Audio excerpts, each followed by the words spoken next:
აი, გამარჯობა.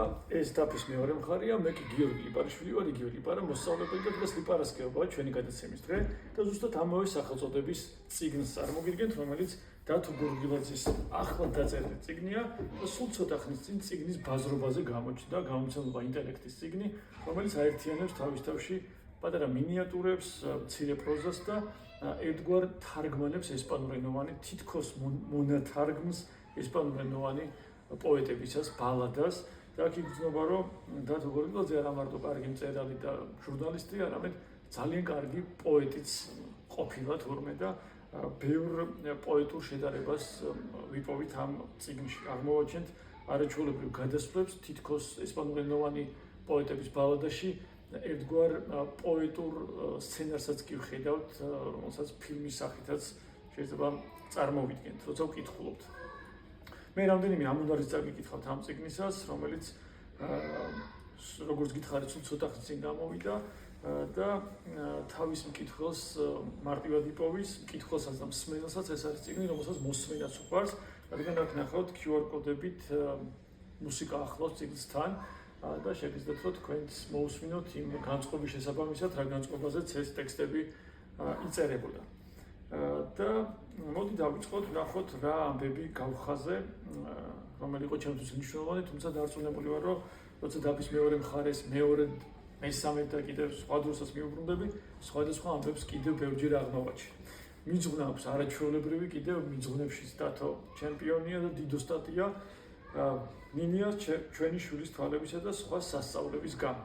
ესეთი გადასარევი მიძღვნა აქვს და კრიტიკასაც კი ელოდება პატარა წინათქმაში დათო ამ წიგნის, თუმცა კრიტიკას წინააღმდეგ მე ვფიქრობ, რომ ბევრ საქებარ სიტყვას იმსახურებს.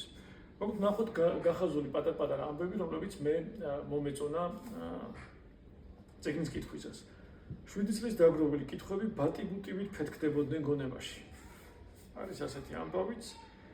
რის შემდეგაც თვითმფრინავი მიწას მოგწყვეტდა და ზეცაში გამოგკვდებდა, სადაც სინანულს წონა არ აქვს. ფიქრებს კი ღრუბლები ფანტავენ. კიდევ არის ესეთი მაგალითად რა პატარაა სამყარო დიდობაში. სირცხვილით რომ იწოდე, საკუთარ თავსაც ვერ დაემალები. ან და ასეთიც მე სასჯელს ვიხდიდი სამარტო უკანა მერხზე, როცა შემთხვევით გავიცანი ტომ სოიერი. კიდევ ნახოთ. აქ ბევრია, მე მცირე ნაწილს აგიკითხავთ. ჩვენ ჯიბეებით ფილმს ეს უმზირათი გვქონდა სავსე და გვეგონა რომ წინ უსასრულობა იყო. მათ არ იცოდნენ სიყვარულის არც ერთი წესი, ამიტომაც შეაბერდნენ ერთმანეთს.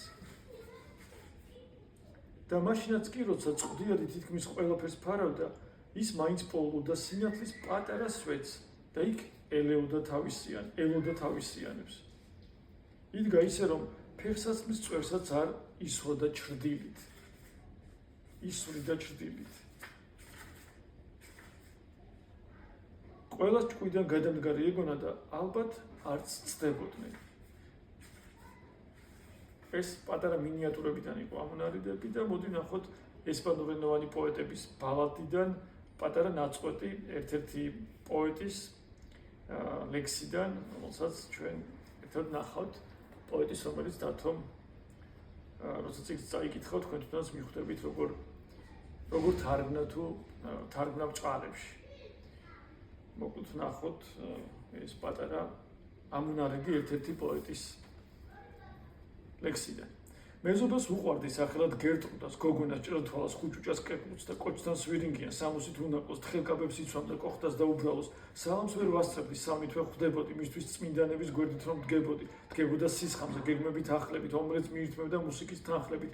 კართან გადმომდგარი ღილებს რომ იკრავდა, ენას მიყოფდა და თვალს ისე მიკრავდა. უყვარდა სახეზე მზის რუჯის დადება, უნდოდა ჩვენ შორის ხიდების გადება, მაგრამ ვერ ბედევდა, ხედავდა რადგანაც სახთან მაკითხავდა ლამაზი მანქანა ლამაზი გოგონას მანქანა თმის ფერით შავი და გზნობებით ანკარა, დამშალა. ეს არის პატარა ნაწყვეტი და ზუსტად ამ ლექსის წაკითხვის მერე მიხვდებით, რომ დათოს შესავალში აქვს ნათქვამი, რომ ეს წიგნიო ამოსუნთქვებივით არისო დაწერილიო და მართლაც თითქოს ერთი ამოსუნთქვით დაწერილი ლექსია და ესე ჩასუნთქვას, რომ ჩაყვება თითქოს და მე ისევ ამოყვება სიტყვები და ამბები. ტუჩთან გაბზარულ ჰიმნსაც შევხვდებით ამ წიგნში და კიდევ ბევრ ულამაზეს შედარებას, რითაც ჩვენი ქართული ენის თავიდან გაცნობასაც კი შევძლებთ, იმიტომ რომ დათო დიდო სტატია სიტყვების მოშინაურების და სიტყვების ლამაზად გადმოცემის. მოკლედ ეს სადიდო წიგნია, თითქოს ერთი შეხედვით ცევდით სავსე, მაგრამ ამასთანავე რწმენის ნაპერწკლებით გაღვივებული, რომელიც საკუთარ თავს სევდის ბუდეშიც გვაპოვნინებს და გაგვაძლიერებინებს. მადლობა დათო გორგილაძეს, მადლობა თქვენ მსმენისთვის. იმ ფოტოს, რომელიც წიგნის ბაზრობაზე მე ვნახე, ვიდეოს კომენტარებში დავდებ, როგორ ილეოდა ხშირ-ხშირად დათოს წიგნის ბაზრობის დახსზე. გეშტობები ჩემთვის შეხვედრამდე, დიდი მადლობა. აბა, დროებით.